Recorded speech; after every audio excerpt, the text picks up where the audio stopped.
بسم الله الرحمن الرحيم الحمد لله رب العالمين وأصلي وأسلم على المبعوث رحمة للعالمين نبينا محمد وعلى آله وأصحابه ومن اهتدى بهديه واقتدى بسنته إلى يوم الدين وبعد فقد قال جل وعلا في كتابه المجيد وفرقانه الحميد أعوذ بالله من الشيطان الرجيم بسم الله الرحمن الرحيم لقد كان في قصصهم عبرة لأولي الألباب ما كان حديثا يفترى ولكن تصديق الذي بين يديه وتفصيل كل شيء وهدى ورحمة لقوم يؤمنون صدق الله العظيم.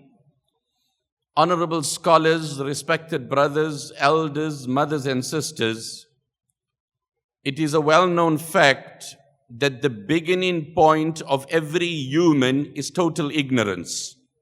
وَاللَّهُ أَخْرَجَكُم مِّن بُطُونِ أُمَّهَاتِكُمْ لَا تَعْلَمُونَ شَيْئًا.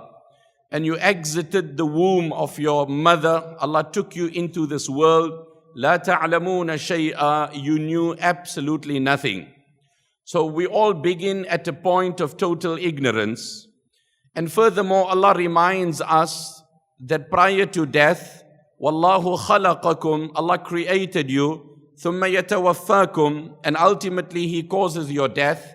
وَمِنْكُمْ مَنْ يُرَدُّ إِلَىٰ أَرْذَلِ الْعُمُرِ, and some amongst you are returned to the wicked age, to the evil age, to the unpleasant age.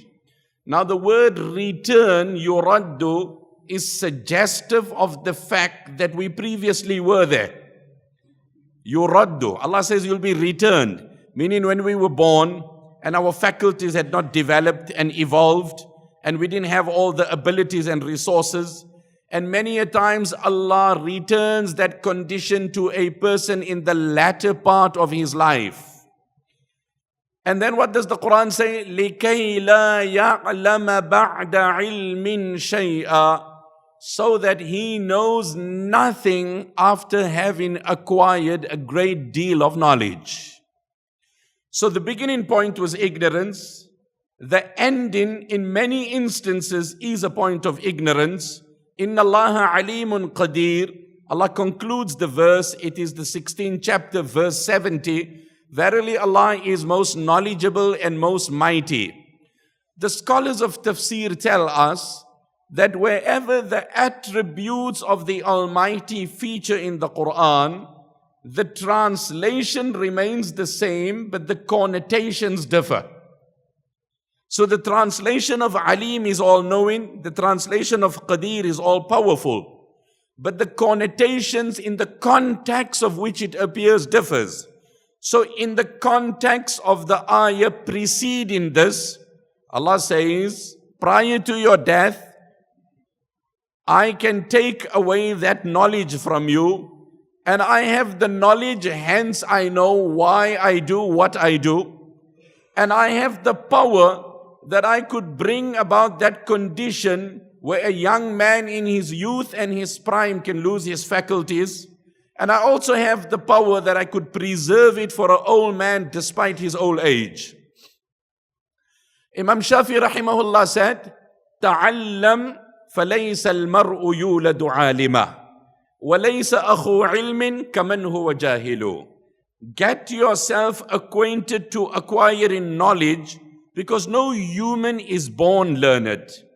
وَإِنَّ صَغِيرَ الْقَوْمِ إِنْ كَانَ عَالِمًا كَبِيرٌ إِذَا رُدَّتْ إِلَيْهِ الْمَحَافِلِ.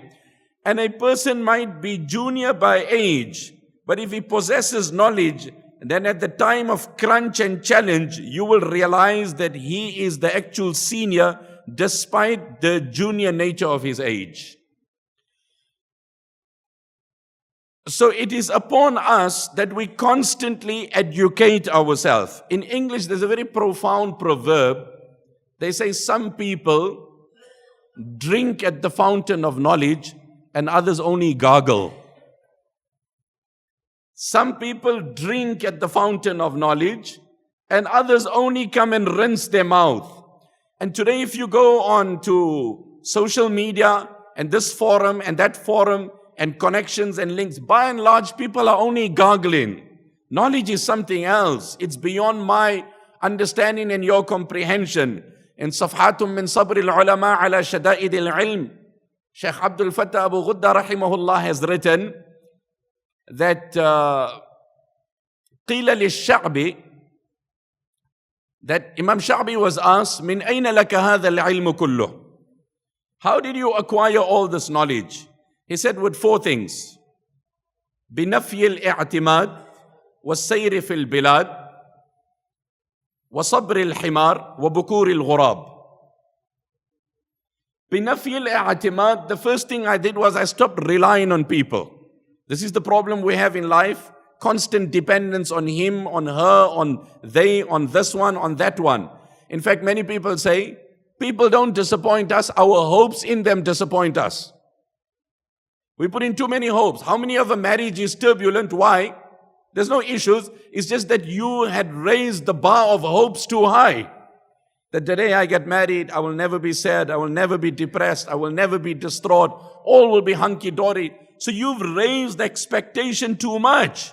بِنَفْيِ الْإِعْتِمَادِ, I stopped relying on people.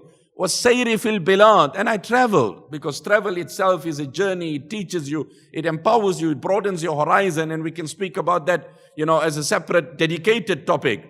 وَصَبْرِ الْحِمَارِ, and the perseverance of a donkey.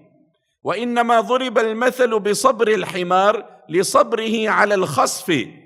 That why has the analogy been given with a donkey? A donkey would suffice on basic things. Nobody recognizes the presence of a donkey when you go on a safari and then you see a predator, or you see a leopard, or you see a lion. People stop, people pause. You go tour safaris and see about it, or you see the great migration in the Masai Mara and the crossing of the wild beasts. It's a spectacular sight. But nobody says, oh, stop, there's a donkey. In fact, if you spot it, it makes of wisdom that you're silent about it. So that's the nature. You committed to your cause. Whether the spotlight is on you or not, you committed, you dedicated. May Allah give us that sincerity in our endeavors. وَصَبْرِ الْحِمَارِ وَبُكُورِ الْغُرَابِ سُرْعَةُ إِيَابِهِ وَسُرْعَةُ ذِهَابِهِ. It's known about a crow. It departs early and it returns early. So for a learner and a seeker, he has a timetable. He's committed, he's diligent. Imam Suyuti rahmatullah alayhi has written, and I'm just saying this as a forward, and then inshallah address the aspect that I really want to speak on, how we could empower our lives from anecdotes of the Quran. And that's the verse that I recited. لَقَدْ كَانَ فِي قَصَصِهِمْ عِبْرَةٌ لَقَدْ كَانَ فِي قَصَصِهِمْ عِبْرَةٌ. Indeed, in the tales of the prophets, there is great reflection and introspection. If you study the life of any prophet, alayhi salatu min Allahi wa taslimat, it will bring a meaningful reformation in your life. And the Quran is replete with the tales of the prophets, peace be upon them all. Imam Suyuti rahmatullah alayhi has mentioned, and recently I came across this and I was blown away. And these were the great thinkers and these were the great scholars of the past. He said, خَمْسُ خِصَالٍ فِي الصِّغَارِ لَوْ كَانَتْ فِي الْكِبَارِ مَعَ رَبِّهِمْ لَكَانُوا أَوْلِيَاءَ. Children possess 5 amazing qualities. If the adults were to adopt these traits with their Lord, they would become the saints of the era.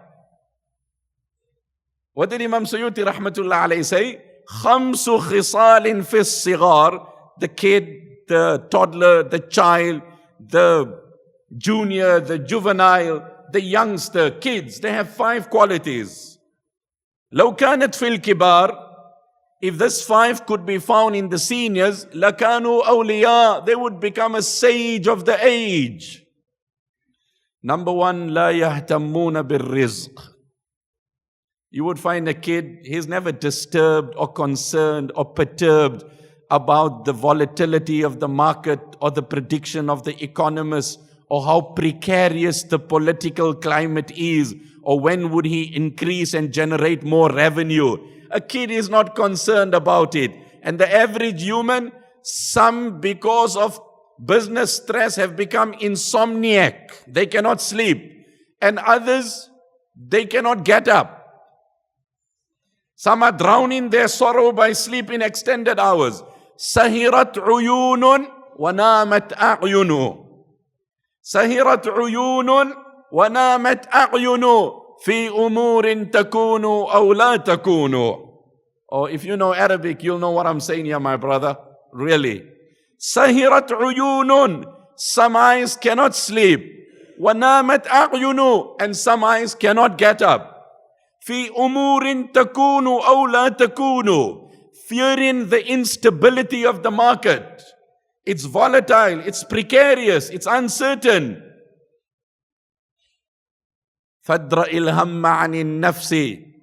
Just shrug your shoulders and take away that depression and that anxiety and that stress and that concern. إِنَّ رَبًّا كَفَاكَ بِالْأَمْسِ مَا كَانَ سَيَكْفِيكَ فِي غَدٍ مَا يَكُونُ. The Allah who has nurtured you and taken care of you till today, do you think He will abandon you? Look at the child. Sometimes we want to teach a child life, but the child teaches us a natural life. Children live a free life. They live a pure life. They don't know boundaries and parameters and prejudice and all these other things.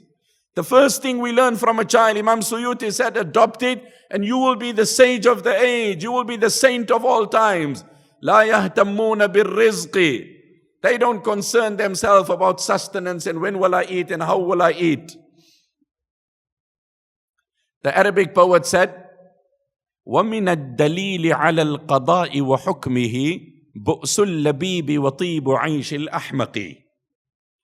Amongst the testimony that sustenance is decreed by the Almighty, often in life you will find an unskilled man owning an empire and a competent, skilled person looking for employment.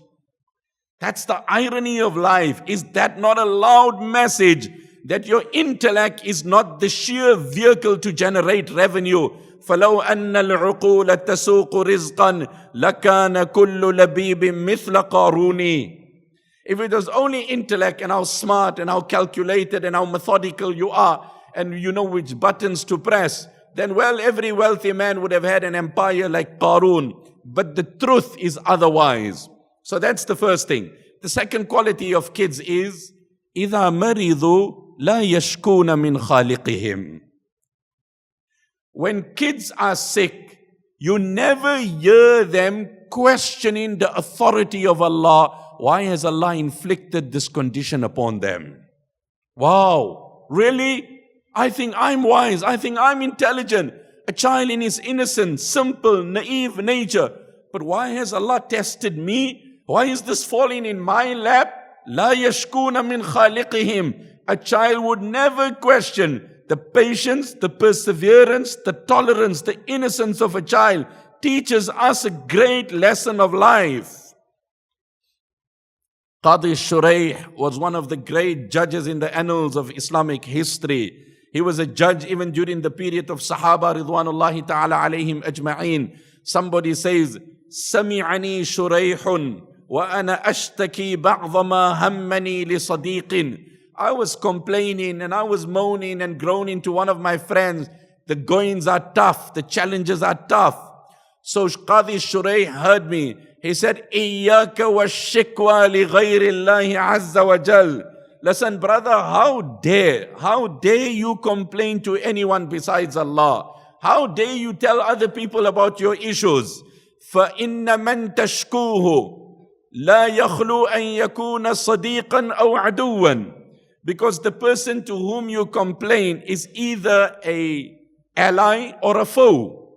He's either a friend or an enemy. فَأَمَّا الصَّدِيقُ فَتُحْزِنُهُ وَأَمَّا الْعَدُوُ فَيَشْمَتُ بِكَ. If it's your friend, you're going to bring grief to him because he's going to know that my friend is going through challenges in his life.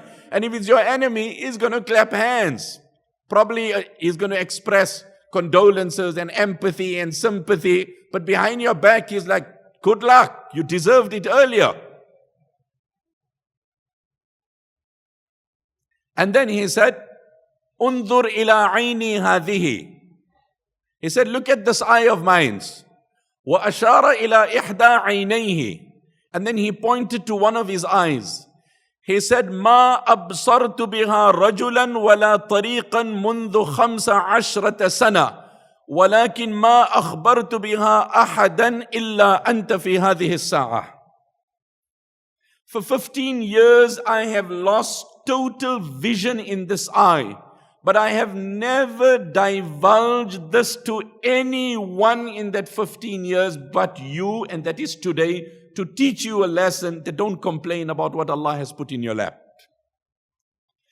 I often say it's perfectly fine to complain to Allah, but not to complain about Allah. Complain to Allah, that's fine. Oh my Allah, these are my issues, these are my challenges. A young man surrounded with temptation. I marvel at the choice of words of Amir ibn Abdullah Tamimi. Allahumma innaka khalaqtani bi amrik wa aqamtani fi balaya hadhihi ad-dunya bi mashi'atik. ثم قلت لي استمسك ولكن كيف أستمسك إن لم تمسكني بلطفك يا قوي يا متين. Really, this is a young boy at its best. Oh my Lord, you created me because you've decreed my existence. Then you subjected me to temptation by my nature, my anatomy. It's intrinsic to me. I have so many inclinations and passions. And then you impressed upon me to restrain myself. I implore you and I ask you respectfully, if you're not going to hold me, oh my Lord, how am I going to resist temptation? Imagine this dialogue of this young man with Allah. And that was the munajat that the pious enjoyed. Ilahi kayfa ad'uka wa ana asin wa kayfa la ad'uka wa anta karimu.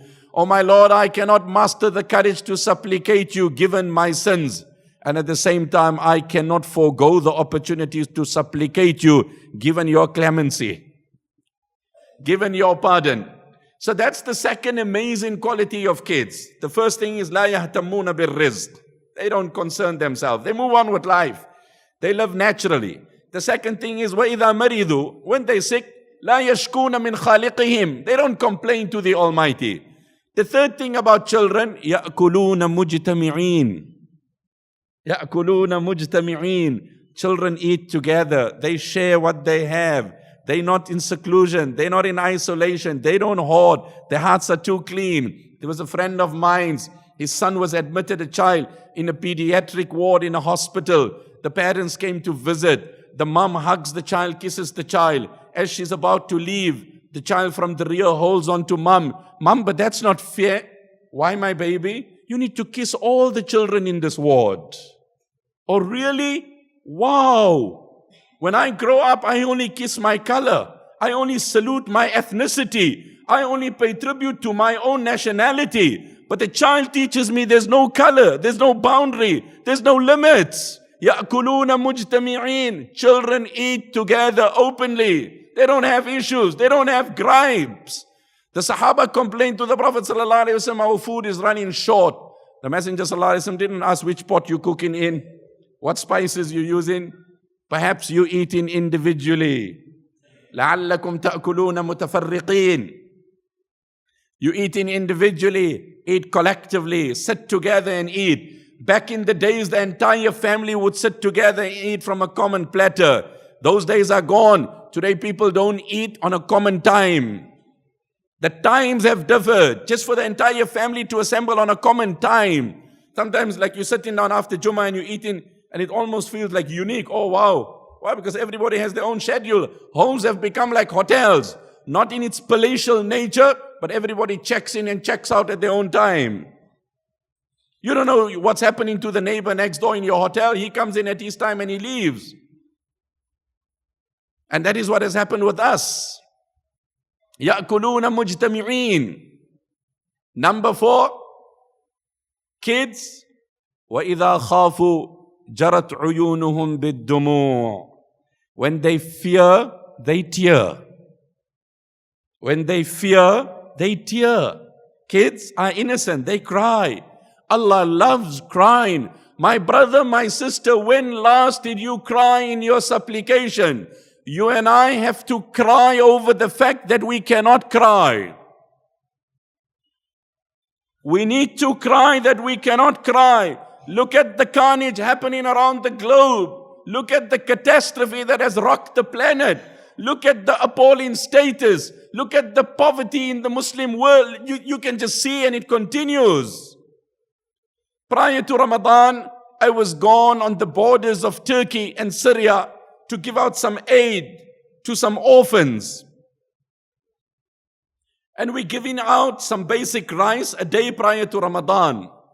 And as we reach out to this little house, and this mum who had come across and had to flee her native land by circumstances, she stands out. We offer the bag of rice. It's given to me as I'm the guest of the organization. And she comes out with her 10-year-old son. Oh man, it just pierces the sword in my heart. And the little boy comes forward, and the mum takes the bag of rice. She acknowledges us, and she says, "Lahza, a moment, can I have a word?" And I'm like, "Fine, please sister, talk."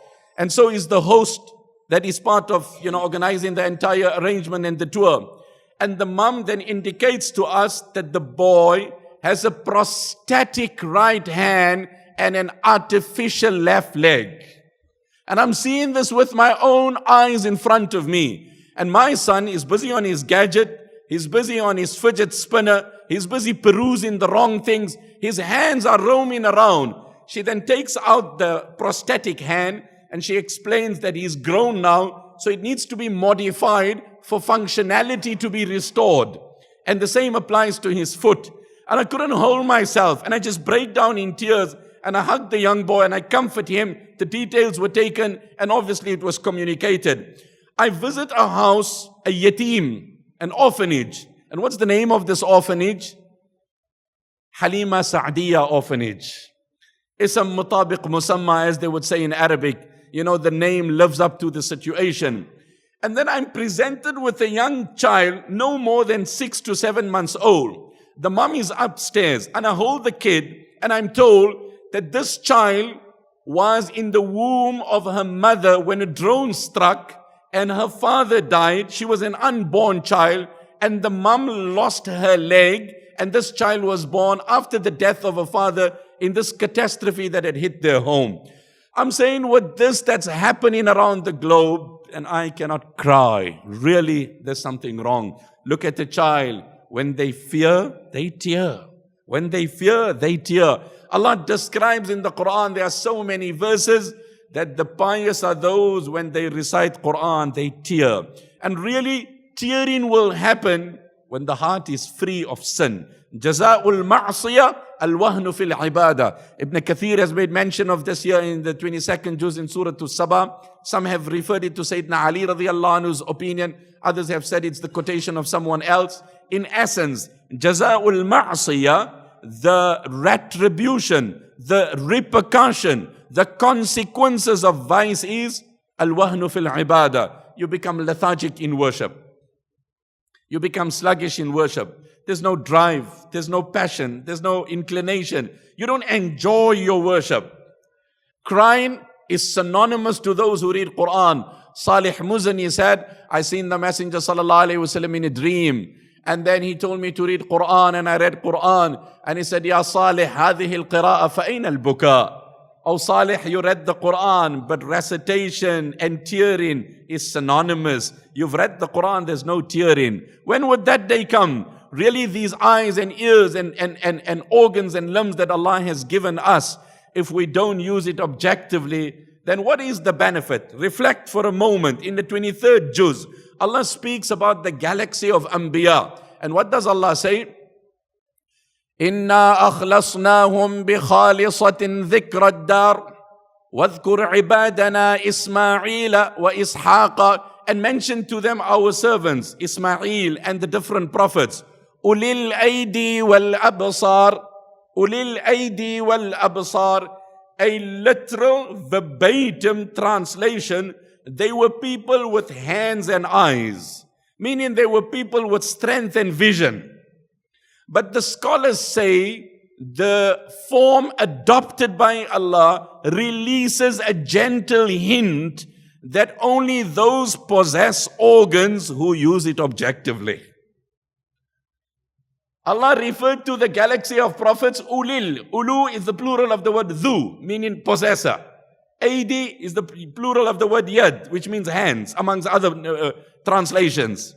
Absar is the plural of the word basar. They were people with hands and eyes, vision and strength. But Allah says it is only those who apply their organs objectively in the eyes of the Almighty that really have organs. Otherwise, its presence and its absence is the same. So that's the fourth quality of children. And number 5, وَإِذَا تَخَاصَمُوا تَسَارَعُوا إِلَى الصُّلْحِ. وَإِذَا تَخَاصَمُوا تَسَارَعُوا إِلَى الصُّلْحِ. When kids quarrel and they have an altercation and they bicker amongst themselves, then they reconcile before the sun sets. They reconcile before the sun sets. They were having a go at each other, they had a blow at each other, but before night time, they make peace. That is why a wise parent would not embroil himself in the feuds of children. Because these are things that are ongoing. Today they have a fight, tomorrow there's nobody else in the neighborhood. He's going to go back there and play there. He's got to go there. So that's how clean the hearts of kids are. So as human, we are social creatures and we have to differ. So argumentation is inevitable. That's the reality. But the thing about kids which is so amazing is that وَإِذَا تَخَاصَمُوا تَسَارَعُوا إِلَى الصُّلْحِ. That they have their arguments and that's human and that's natural, but they hasten to reconciliation. While unfortunately the average adult, it's below his dignity to apologize. And the hostility continues. Nay, he advocates the continuation of the hostility. How dare you speak to that man? And don't ask me why. Anyway, that was just a forward and just a teaser to what I really want to say. But like I said, that our beginning point is ignorance and we continue to learn. May Allah make us amongst those people who can imbibe this, who can take it to heart, who can execute it, who can walk the talk. So today I want to share with you, I read in one book very beautifully, different aspects that can empower our life. And it's a very holistic package. You know, today it's a common thing. You go over the counter and you ask for immune boosters, right? Because the immunity is low. We're susceptible to so many illnesses and diseases and bacteria. So you try and get an all-encompassing package or a capsule that has everything that's just going to increase your immunity and make you more resilient and less susceptible to the maladies and the sicknesses that are out there. So from the life of Yusuf Alayhissalaam, we look at some amazing salient features which are so relevant and so contemporary, yet so profound, and each one of us needs to learn from it. The first amazing quality we learn from the life of Yusuf Alayhissalaam, al-iffatu an shahwa. He lived a bashful life. He lived a modest life. He lived a chaste life. What they say in English, it's more important to be faithful than famous. It's more important to be faithful than famous. Don't feed your eye with that candy. Study the ingredients before you give it to your eye. Inna Allah Ta'ala khalaqa al-malaika wa rakkaba fihim al-aqla. In Sirat al-Mustafa I came across this. Allah created the angels and Allah endowed them with intellect. وَخَلَقَ الْبَهَائِمْ وَرَكَّبَ فِيهِمْ الشَّهْوَةِ. And Allah created the animals and Allah entrenched within them base and carnal desires. So I really have an eye for wildlife because I travel and I see it and it really intrigues me, it fascinates me just to appreciate, you know, the system of Allah in wildlife. And that's the eye of a believer. You know, you could be intrigued into zoology, into so many other different sciences, but if you just channel it with the spiritual eye, it becomes a reflection over the qudrat and the might of the Almighty. So Allah created the animals and Allah entrenched within them base desires. So you would find an animal would satisfy itself with the female creature when they are hunters, when there are viewers, when there are people around, because that's how Allah has made an animal. Allah has entrenched within it desire. وَخَلَقَ بَنِي آدَمْ وَرَكَّبَ فِيهِمْ الْعَقْلَ وَالشَّهْوَةِ. And Allah created man and endowed man with intellect and instilled within man base desires as well.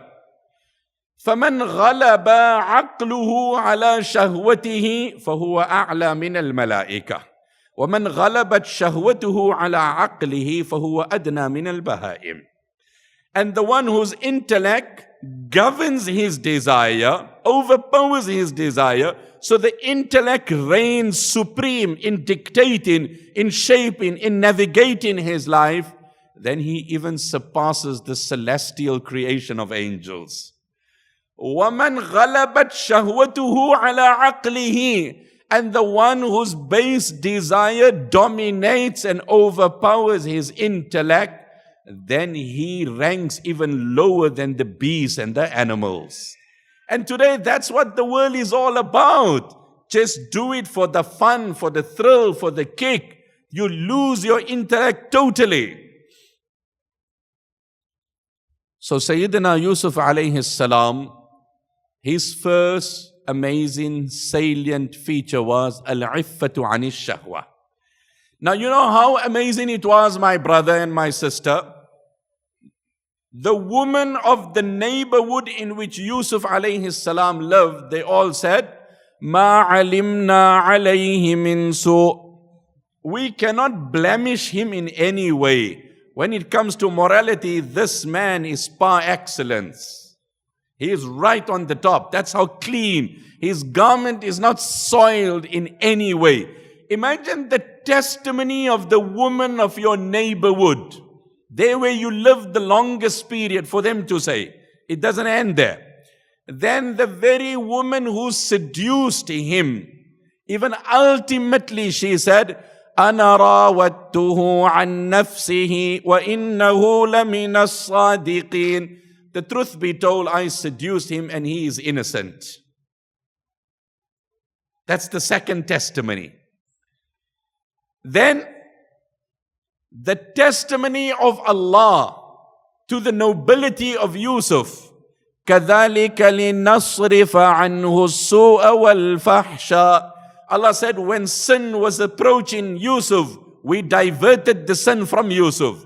There's a big difference between moving the child from the fire and moving the fire from the child.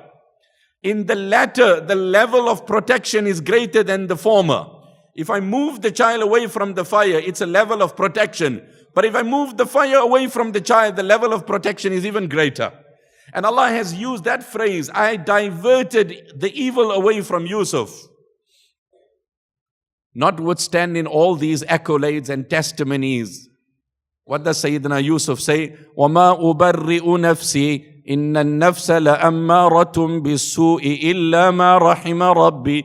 I do not exonerate myself. I do not say I'm free of blame. The human ego by nature is provocative towards sin. You know, Ibn al-Jawzi has made mention of this amazing incident that they lived in Mecca, a woman who was of exceptional beauty. So one day she said to her husband, أَتَرَى أَحَدْ يَرَى هَذَا الْوَجْهَ وَلَا يَفْتَتِنُ بِهِ. Oh my hubby, do you think there is a man who would see my beauty and he won't be infatuated? Do you think there is a man who would see my beauty and he will not be infatuated? So he said, yes, I know of someone. He is by the name of Ubayd ibn Umair. So she said, إِذَنْ لِي فَلَا أُفَتِّنَنَّهُ. Give me a chance. I want to beguile him. I want to seduce him. And I want to cast a spell of temptation before him. I want to dangle the candy before him, as they say. So he said, okay, go. So she comes to his private gathering. He was in the haram.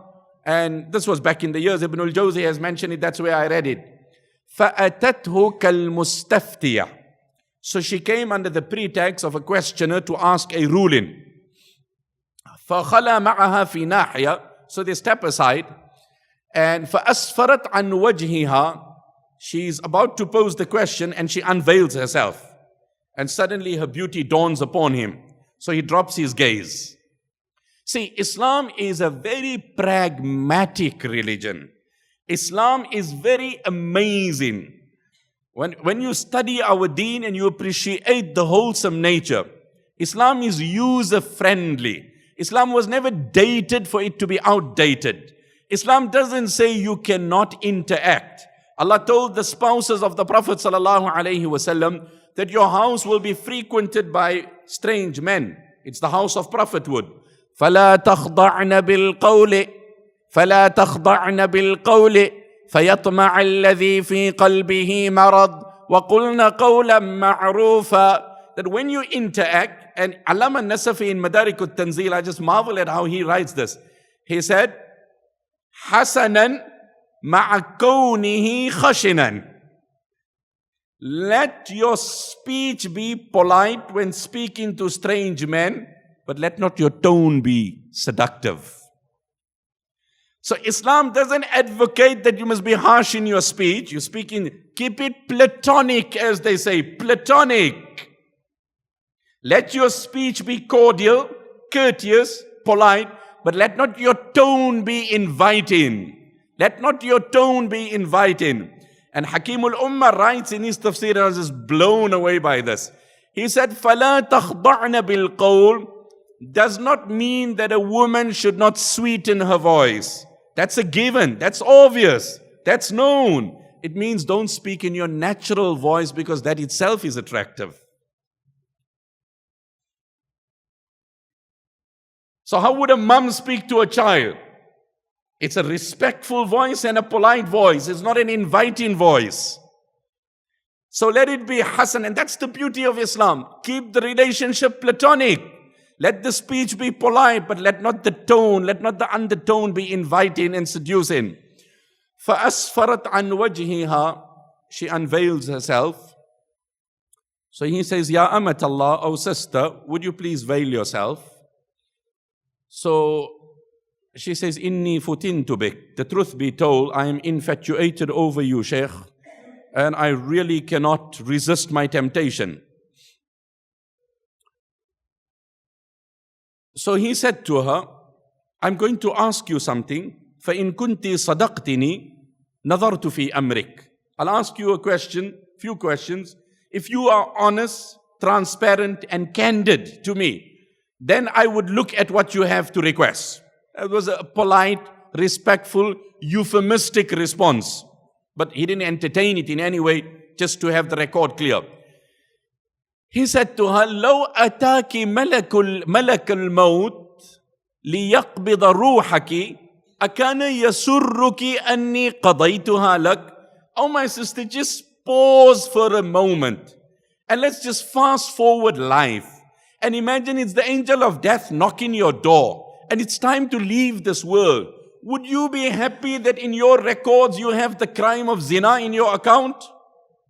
Allahumma la, no. Okay, second question.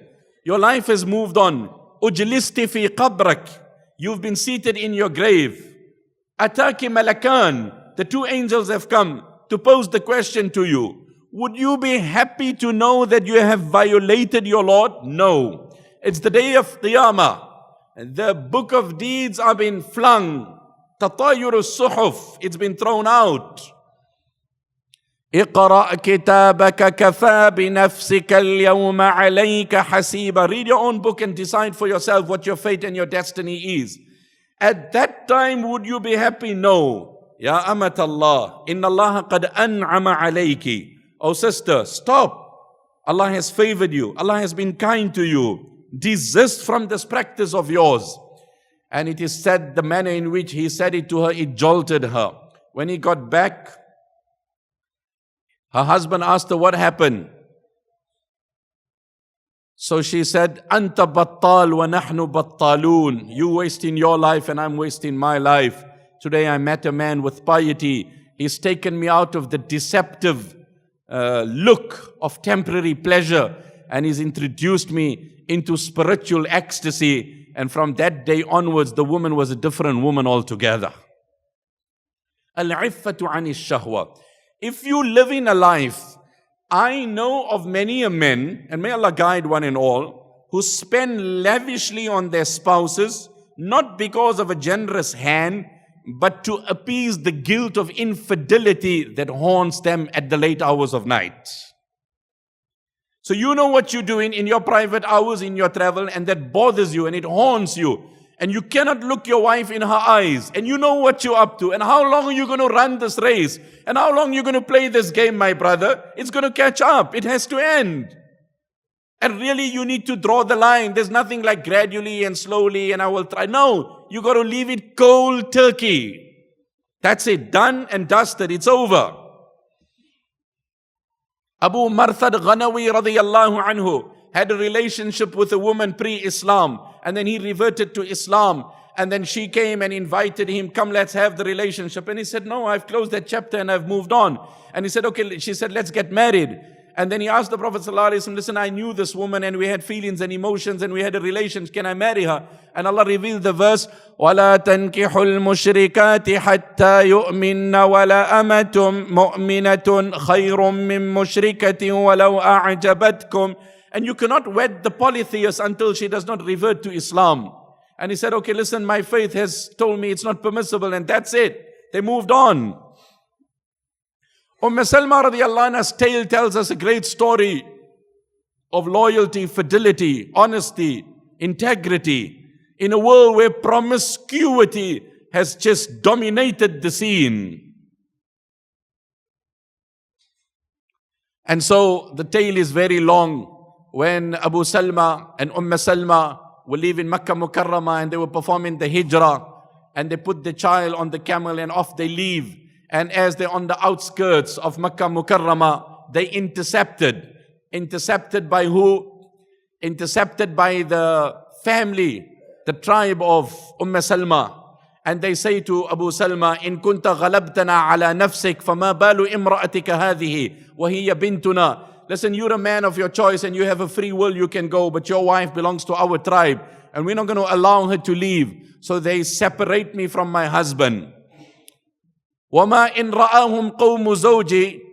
And when my husband's tribe see that my tribe separated me, they come to intervene and they say, listen, you can have your daughter, but that child is our blood, we want that child. So I often went on the journey of Umrah with colleagues, I narrate this tale to them. I say, this journey and this pathway is riddled with challenges like this. For us, it's a 4-hour drive in a GMC and that's about it. Aircon and we're there quickly. But this is what this journey of Hijrah tells us.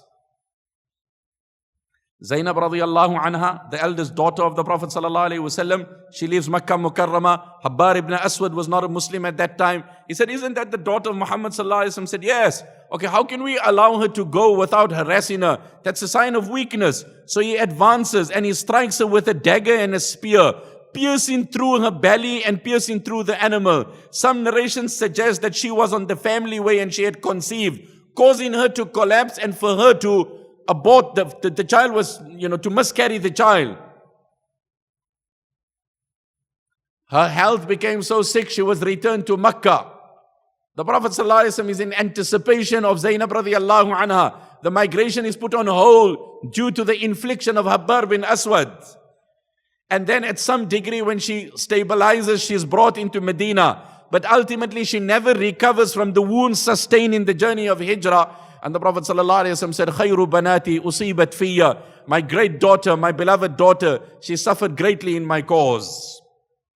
And when the conquest of Makkah took place, and the Prophet ﷺ had given general amnesty and general pardon, but he said few people will not be pardoned. And amongst them was Habbar bin Aswad, and rightfully so, the perpetrator of killing the daughter of Muhammad, the grandchild of the Prophet ﷺ, and inflicting a wound, which ultimately, with the passage of time, but ultimately, sometimes a person meets up in an accident, and then he gets back to work, but he never recovers totally. That injury, keeps with him till the end of time. His back is sore for the rest of his life. And here comes in Habbar ibn Aswad. And the Prophet ﷺ said, there's no pardon for him. And the Sahaba was sitting, and Habbar walks in, and the Sahaba unsheathed their swords. Said, oh Nabi of Allah, Habbar. And Nabi ﷺ said, okay, give him a moment, let's see what he has to say. Oh wow, really? And then you want to thrill me with presidential pardon? And you want to tell me that's great? Really? Words cannot explain the bosom of the Prophet ﷺ. If somebody's insulted my child and you say, wait, can you listen to? No, I don't want to listen. I just don't want to hear what, I don't want to entertain. And the Prophet ﷺ said, okay, let's hear what he has to say. And he says, "Oh Muhammad sallallahu alaihi wasallam, I've committed a crime I'm not proud about. And I know I've made a mistake and I've made a blunder in my life. And then I've heard about how great you are and how amazing you are and how truthful Islam is. And I've come here to ask you, please forgive me." And the Messenger sallallahu alaihi wasallam unconditionally says, "I have pardoned him, don't taunt him." Really? Really, my brother? Where are we from the mark? Anyway, just to move on and expedite here. So, long story short, the tribe of Salma take her aside. The tribe of her husband, they pull the child aside. So she says, "فُرِّقَ بَيْنِي وَبَيْنَ ابْنِي فِي سَاعَةٍ." We were traveling as a family of 3 and in a minute we were all divided. And that's life. Things can change at any time. Things can change at any time. Nobody is anchored permanently. Nobody should feel safe and sound. I'm sitting soft and all is good. Things can change at any time. We ask Allah to keep His bounties and favors upon us. She said, "مَكَثْتُ عَلَى ذَلِكَ سَنَةً أَوْ قَرِيبًا مِّن سَنَةٍ." A good year passed by. I would cry in anticipation of my child, anticipation of my husband. And then one of my family members passed and they pitied me and they said, "Please man, you know what? Unite this woman with her child and let her go." So finally they give me my child. I hop onto my conveyance. I put my child and off I leave Mecca. And I barely get to Tan'im, where we go to renew and do our Umrah from. وَمَا إِن بَلَغْتُ التَّنْعِيمِ حَتَّى لَقِيتُ عُثْمَانَ بْنَ طَلْحَةَ. And I met Uthman ibn Talha. And he wasn't a Muslim at that time. He was the custodian of the Kaaba and the key. And he said, "Ila ayn ya bint Zad al-Rakib." Her father was known as Zad al-Rakib. Zad means provision, Rakib for the traveler. So he was a very generous man that if you travel with him, you don't have to take expenses for the road. You know, some people, if you're traveling with them, they're so generous, you don't have to worry. And some people, if you travel with them, you must take extra. Because you know, his wallet always forgotten, his cards are always depleted. So some people, if they're traveling with you, you need to take extra. That's the sad reality. But some people, subhanallah, as such, if you travel with them, they are, and I've traveled and I've seen people. I promise you, a generous man is a happy man. He is a happy man, he's beloved to the creation of Allah, and most importantly, he's beloved to Allah. And a person who mises is a miserable man. He's a depressed man. At night he's restless. And the worst thing of it all, Allah despises such an individual. May Allah make us amongst those that are generous. May Allah make us, may Allah give us that. May Allah make us generous not by monetary definition, by spirit. Some people are generous by monetary but not by spirit. Let me unpack what I'm saying. They can spend a lot, but they cannot praise one person. They cannot praise. No. A proud man feels violated when others are praised. Be generous. Acknowledge others. Compliment others. Spend on others. You'll be a happy man. You'll be a peaceful man. You'll sleep and sigh with relief. You'll see the goodness. Uthman ibn Talha came and said, "Where are you off to?" He said, "I'm going to Mecca." "Ma ma'aki ahad?" Nobody with you? "Ma ma'i ahad illa Allah thumma bunayya hadha." Nobody, only Allah and this kid. These are the words of Uthman ibn Talha. Can you imagine that society? What did Uthman ibn Talha say? "Wallahi la atrukuki hatta tablughi al-Madina." Sister, I will not leave you till you reach Medina. And then Salma says, "Ma sahibtu rajulan min al-Arabi qattu akram wala ashraf min Uthman." I've never seen a more measured, respectful, dignified, chaste man than Uthman ibn Talha. "Kunna idha balagha manzilan min al-manazil anakha ba'iri thumma yasta'khiru anni hatta idha nazaltu an dhahrihi wastawaytu ala al-ardi." Whenever we would halt, he would put the camel down, then he would move aside, then I would dismount, then he would take the camel to a tree, tie the leash around, allow the animal to have some fodder. He would sit at another tree, eat his food. I would have my meal. When it's time to resume, he would come, drop the camel down, move aside. I would hop on. He would hold the reins and walk. And he did this unabated for weeks on end until we reached Medina. فَلَمَّا بَلَغْنَا الْمَدِينَةِ, when we reached Medina, he said, "زَوْجُكِ فِي هَذِهِ الْقَرْيَةِ فَادْخُلِيهَا إِنْ شَاءَ اللَّهِ." sister, I think your husband would be in this place. You may enter, may Allah be with you. He didn't wait for recognition. He never made any advancements. He never made any lustful relationship. I often say, in a home, the best thing to show our children as parents is our love and not our lust. It makes of a good parent that we show the best thing you can do for your children is to love their mother. And the best thing you can do, my sister, for your children is love their father. Show our children our love, not our lust. Today we don't show love and we act in lust. That's what the world is all about.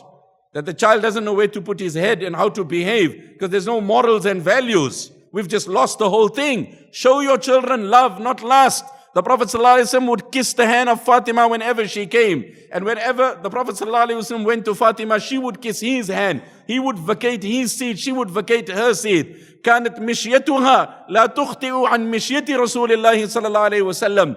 Her walk was a replica of the walk of the Prophet ﷺ, inch by inch. That is love, and that's what we ought to display.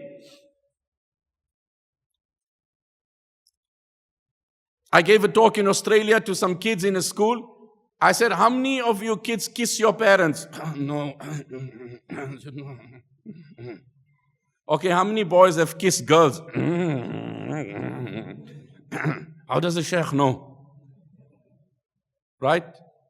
The kids are not kissing their parents. Wallahi, where's values? That is like intrinsic. It's part of your nature.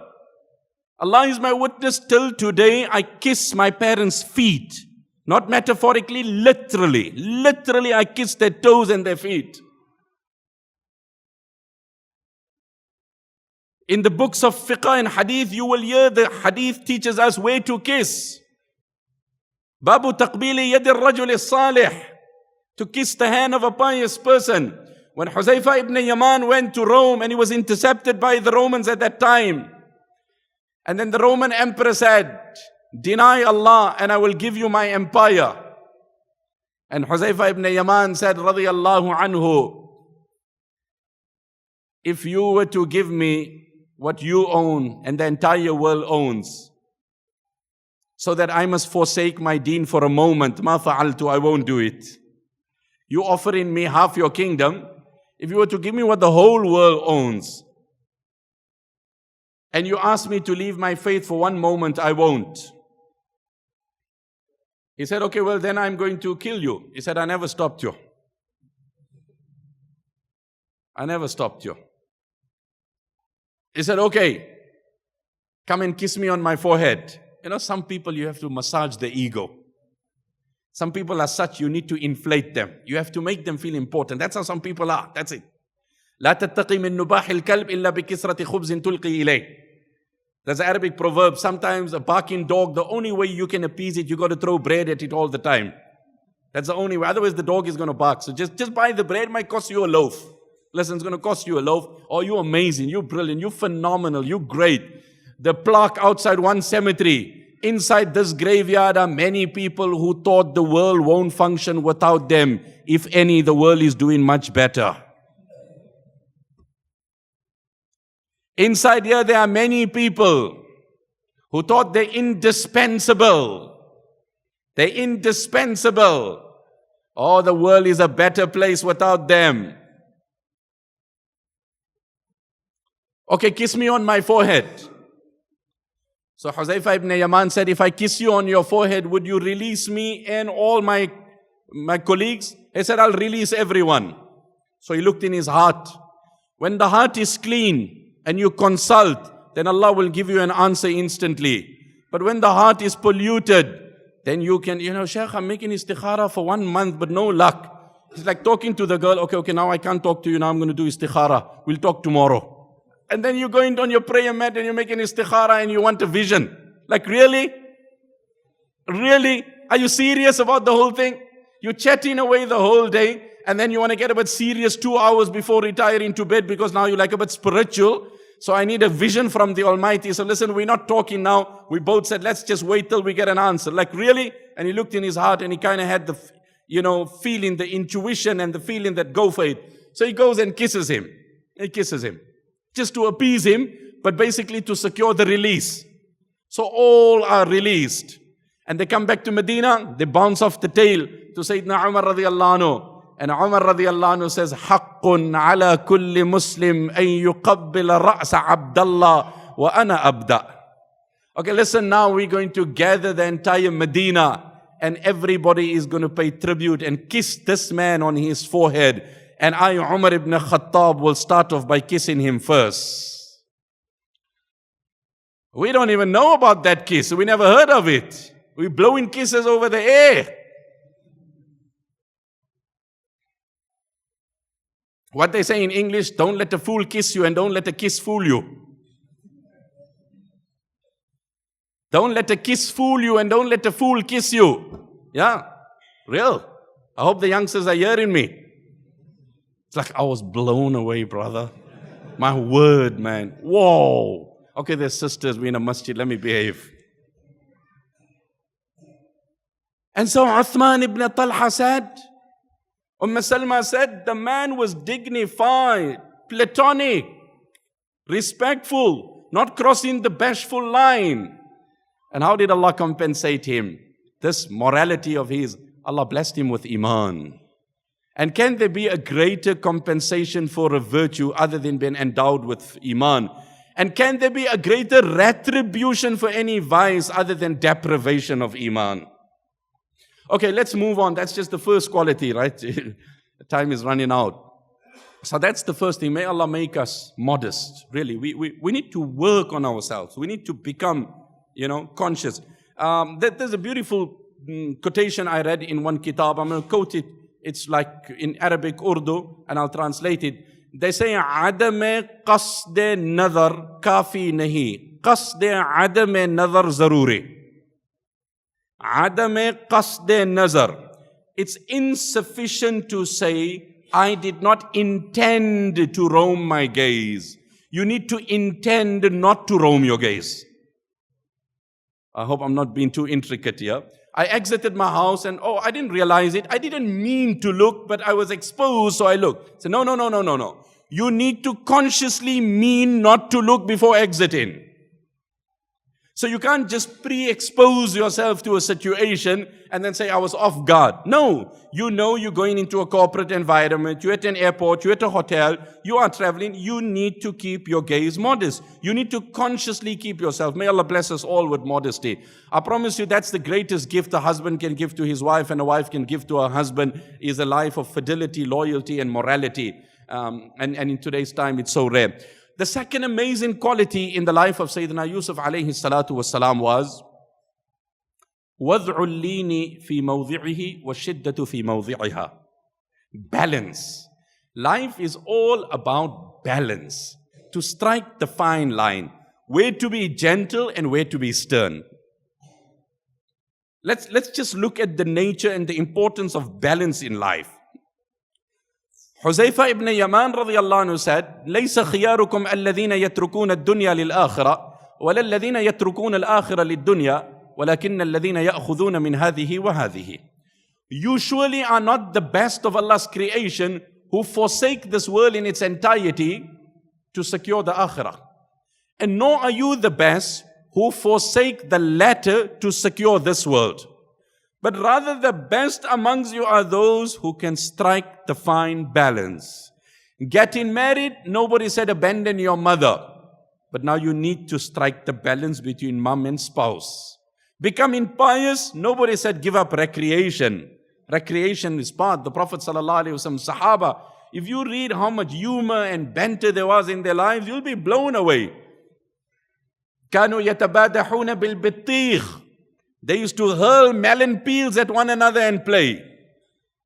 They say one of the greatest attraction to the dars of Muhammad ibn Sirin was كان إذا اشتد الضحى ينزل على سوق البصرة. When it was midday, he used to go to the marketplace and greet the people. وَيُمَازِحُهُمْ. He would have a chuckle with this one. He would have a smile with that one. What they say in English? A smile confuses an approaching frown. The person is like, and you smile, he's like, doesn't know which way to go with the smile, with his frown. So when you smile, it confuses that frown and scowl that's coming. He wants to be stern and all, straight and rigid and this way. And you smile, you're confusing that man. And by the way, scientifically, they say you must smile because when you frown, you exert more facial muscles. So you put in more stress on your face. So it's cheaper to smile. What's the definition of a smile? The only curve that puts things straight. The only curve. Smile. It's a sunnah. It's a sunnah. The Prophet ﷺ taught us. Whenever he entered the house, there was a miswak in his mouth and he was smiling. Aisha radiallahu anha said, and by Allah, I say this, when the Prophet of Allah got up in the morning, his blessed teeth were more fragrant than our teeth after we brush it. When the Prophet of Allah got up in the morning, his blessed teeth were more fragrant prior to using miswak than our teeth are after we use it. That is how pure he was. His life was so pure and noble. Yet, bada'a bis-siwak. He entered, he was using the miswak to teach us. Oral hygiene. Oral hygiene is so important. Sometimes we have habits, and because of that, can we imagine we compromise the intimacy with our spouse and our partner? Because when we meet in, that partner is exposed to a foul smell and a stench. We need to be sensitive. We need to be cognizant. We need to take this into consideration, that at the point of intimate, we inflict inadvertently, if you choose to say so, although we could argue otherwise because it's a habit that we have formed.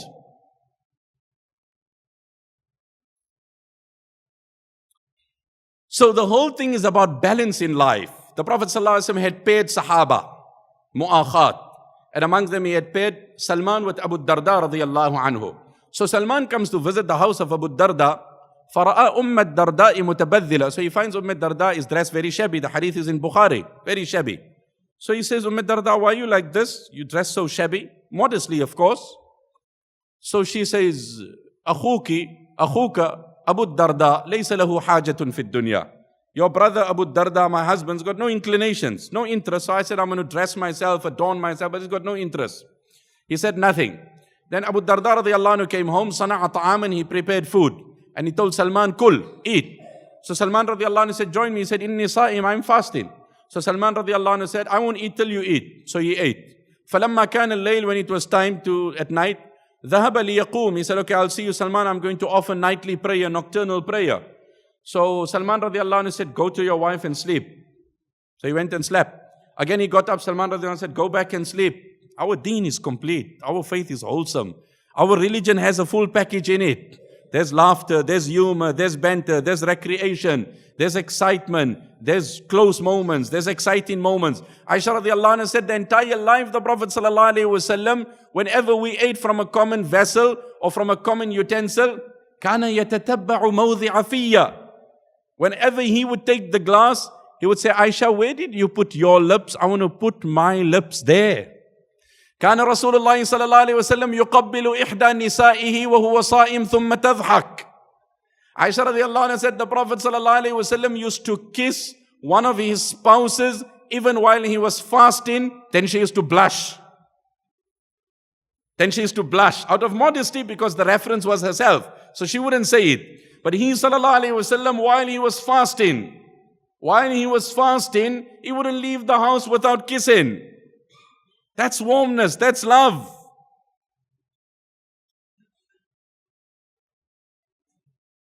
My head, or the Prophet sallallahu alaihi wasallam's head, was in my lap during the cycle of the month where I was impure, and he was reciting Quran.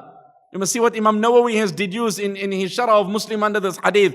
It's very academic and juristic, but so much deductions over this hadith. But that was the bond, that was the relationship.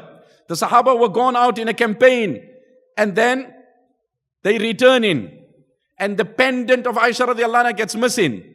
So Aisha radiallahu anha starts looking for it, and because of her, Nabi sallallahu alaihi wasallam stops. And because of Nabi sallallahu alaihi wasallam, the whole group stops. And why? It's one pendant. And how dare anybody tells the Prophet sallallahu alaihi wasallam anything? So they go to Abu Bakr and they tell Abu Bakr radiallahu anhu, please, you need to tell your daughter, you need to be real, really man. You can't put a hole to everyone because of a pendant. At the time of Salah, وَلَيْسُوا عَلَى وُضُوءٍ وَلَيْسَ مَعَهُ مَاءٌ. They don't have water and they didn't perform ablution. And now the delay is carrying on and Aisha radiallahu anha cannot find it.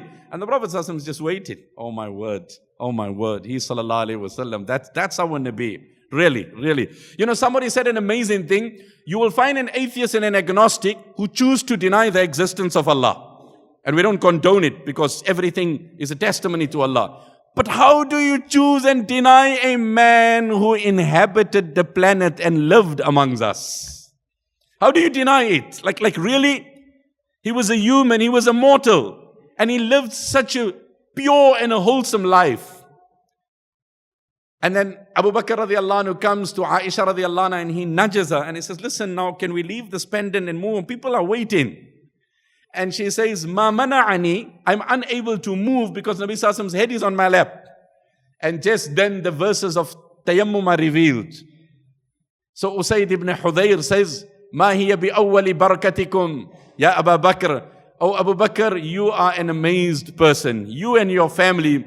Even when we suffer a snag or a setback or a hiccup with you and your family, in that hiccup also Allah creates a concession for the ummah. So here your wife, radiyallahu anha, the honorable consort of the Prophet ﷺ, is looking for it. And because of that, everybody is delayed and it's the time of salah. And through that, the revelation of tayammum comes down. And in that, the ummah get concession till qiyamah. يا أيها الذين آمنوا إذا قمتم إلى الصلاة فاغسلوا وجوهكم وأيديكم إلى المرافق وامسحوا برؤوسكم وأرجلكم إلى الكعبين وإن كنتم جنبا فاطهروا وإن كنتم مرضى أو على سفر أو جاء أحد منكم من الغائط أو لامستم النساء فلم تجدوا ماء فتيمموا صعيدا طيبا فامسحوا بوجوهكم وأيديكم. Allah gives the whole explanation. Finally, when they stand up, then the pendant was beneath the foot of the camel. You know, looking everywhere and it's here. Be it as it may. So then, Salman tells Abu Darda, you go spend time with your wife. And when it's the latter part of the night, he says, now stand up, now you pray. And then Abu Darda radiallahu anhu goes to the Prophet sallallahu alaihi wasallam and says, oh Prophet of Allah, this is what Salman has told me. And Nabi sallallahu alaihi wasallam said, Sadaqa Salman. Salman spoke the truth. And in one narration, Salman has a better understanding than you, so accept what he told you. So that's our faith, balance. And I think today we lose the balance. We don't have it. So this is very important, when to be gentle, when to be stern. So how we contextualize it, and that's the second thing in life. Am I being too stern with my kids or am I being too soft? Am I being balanced? Do I have the fine line? Have I taken my health, consciousness to a level of obsession, or am I too lazy about it? Balance. So when Sayyidina Yusuf is on the throne of Egypt and things have moved on, and so these brothers walk in, and then he asks them that, listen, don't you have another brother? Yeah, we have a brother, but he lost his brother, so our dad keeps him. But they don't realize they're talking to the man himself. Right? And they refer to Binyamin. And Yusuf Alayhissalaam is pining to see that brother. So what does he say? The balance. أَلَا تَرَوْنَ أَنِّي أُوفِي الْكَيْلَ وَأَنَا خَيْرُ الْمُنْزِلِينَ ائْتُونِي بِأَخٍ لَكُمْ مِنْ أَبِيكُمْ أَلَا تَرَوْنَ أَنِّي أُوفِي الْكَيْلَ وَأَنَا خَيْرُ الْمُنْزِلِينَ فَإِن لَّمْ تَأْتُونِي بِهِ فَلَا كَيْلَ لَكُمْ عِندِي وَلَا تَقْرَبُونَ. Listen, the next time you come for grain, please bring that brother on. Bring him along. أَلَا تَرَوْنَ, don't you see, don't you realize? أَنِّي أُوفِي الْكَيْلَ, I give measure in full, I give grain in full. وَأَنَا خَيْرُ الْمُنْزِلِينَ, and I'm probably one of the best of hosts you can ever get. Polite, gentle, motivating, encouraging. Then comes a bit of sternness because he's pining to see his brother. فَإِن لَّمْ تَأْتُونِي بِهِ فَلَا كَيْلَ لَكُمْ عِندِي. But let me sound a word of caution. While I ask you and implore you and request you to bring your brother, they are unaware that the brother is the man himself. You're talking of Yusuf himself on the throne. So please bring that other brother of yours. I want to meet him and I'll give you an additional camel load.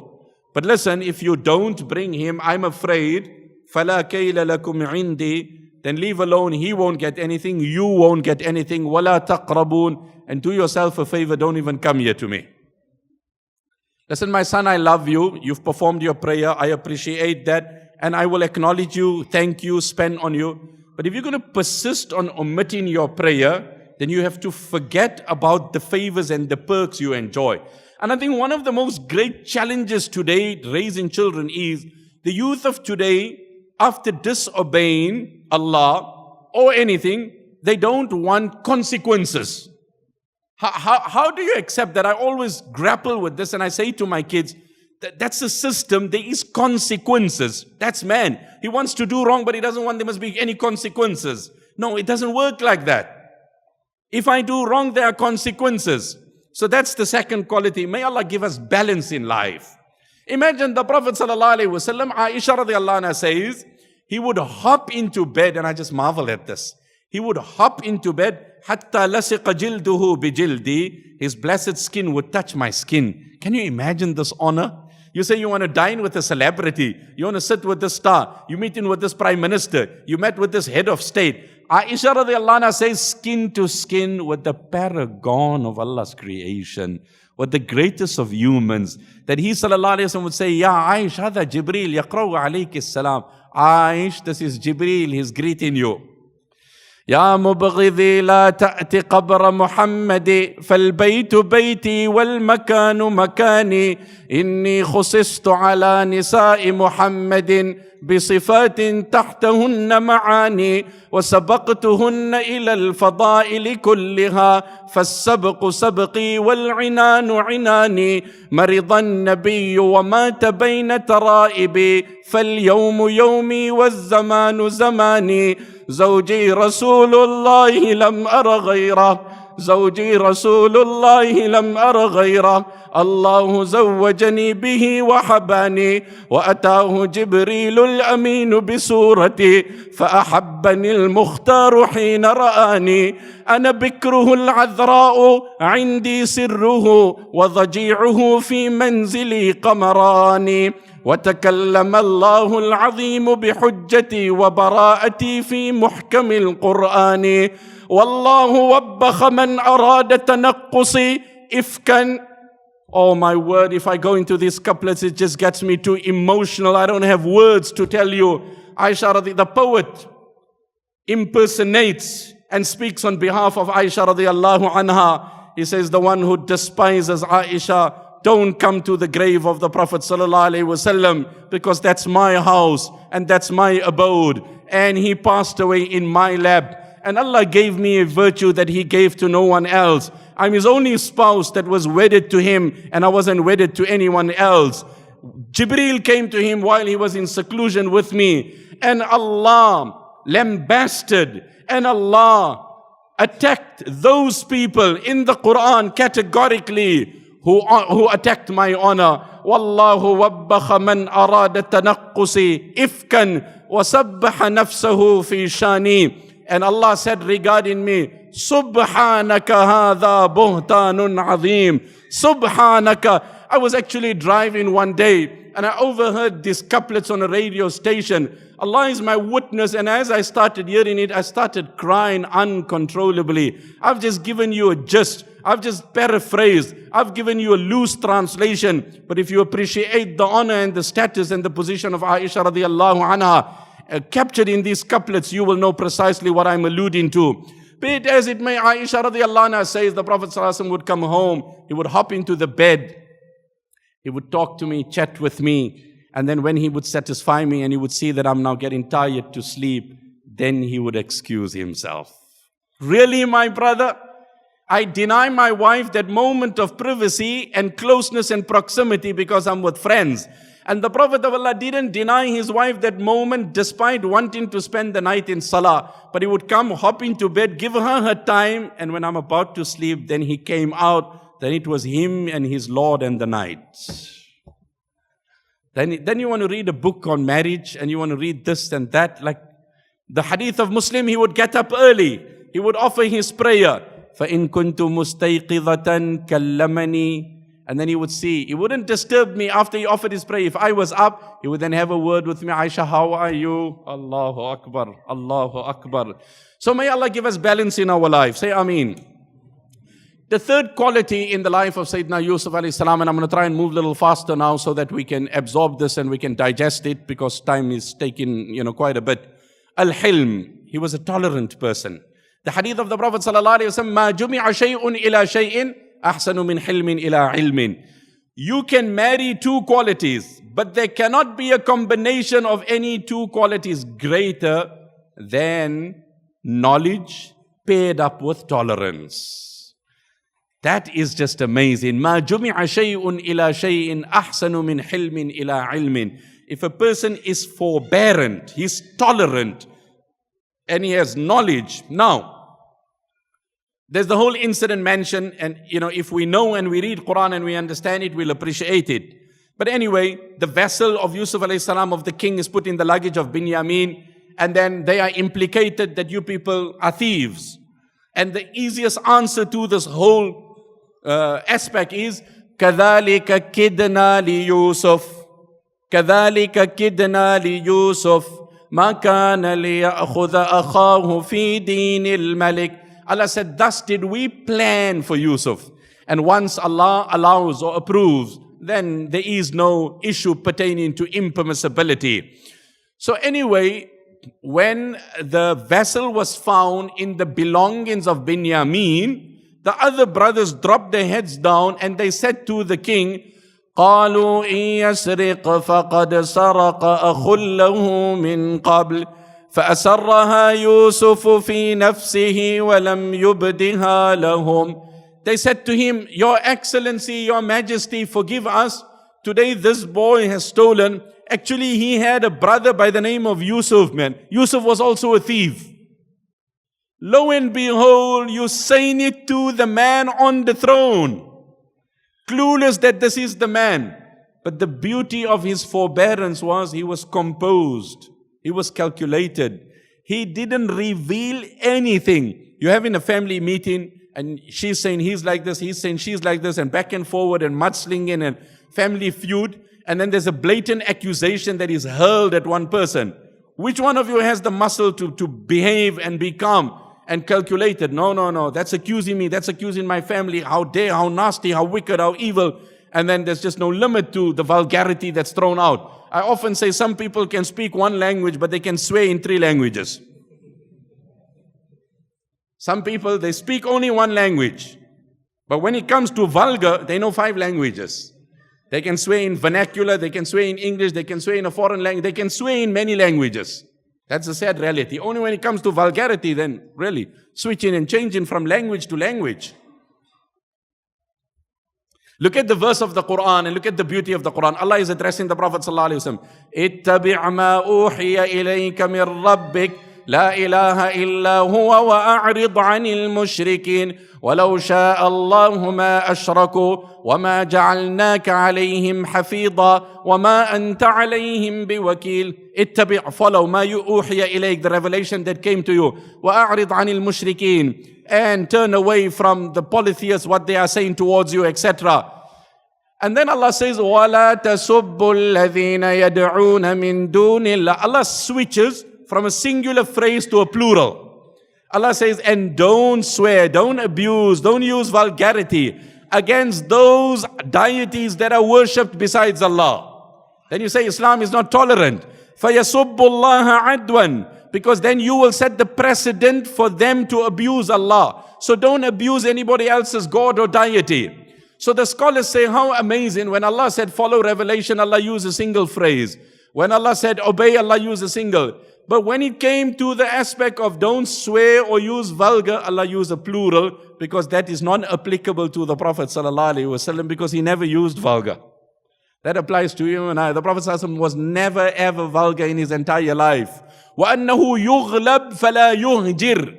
The Sahabi said that the Prophet of Allah, 2 things are amazing. أَنَّهُ يَغْلِبْ فَلَا يَبْطِرْ وَأَنَّهُ يُغْلَبْ فَلَا يُهْجِرْ أي لا يقول القبيح من الكلام. That the Prophet of Allah, when he's victorious, he's never proud.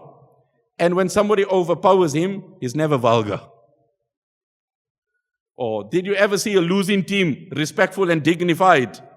One of the issues of the occupants of hell, إِنَّ ذَلِكَ لَحَقٌّ تَخَاصُمُ أَهْلِ النَّارِ. The occupants of hell, because they're the losers, may Allah protect us. there's going to be this fighting. So the Quran says, apart from their affliction and their punishment and their torment, to add salt to injury, there's going to be fights amongst them. So that, the flight is grounded or the flight is delayed and now it's hot and the air cons are not working and the children are having a fight. It just makes it so much more unpleasant. So this is going to be torture to the occupants of hell. Then psychological torture, may Allah protect us. كَذَلِكَ يُرِيهِمُ اللَّهُ أَعْمَالَهُمْ حَسَرَاتٍ عَلَيْهِمْ وَمَا هُمْ بِخَارِجِينَ مِنَ النَّارِ.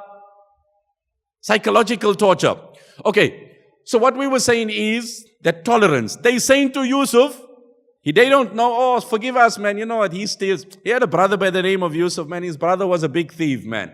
فَأَسَرَّهَا Yusuf. Yusuf kept it a secret in his heart. وَلَمْ يُبْدِهَا لَهُمْ. He said nothing. In his heart, he said, أَنْتُمْ شَرٌّ مَكَانًا. Oh, you are much more evil. With which tongue do you speak? You find some person, he's doing certain bad dealings in business and he's operating on a big scale. And then he says, no, we must name and shame these people who are stealing. That's right, but who's talking? I'm like, really? With what face are you talking? I understand what is wrong. But think about your own self. Your closet is not clean.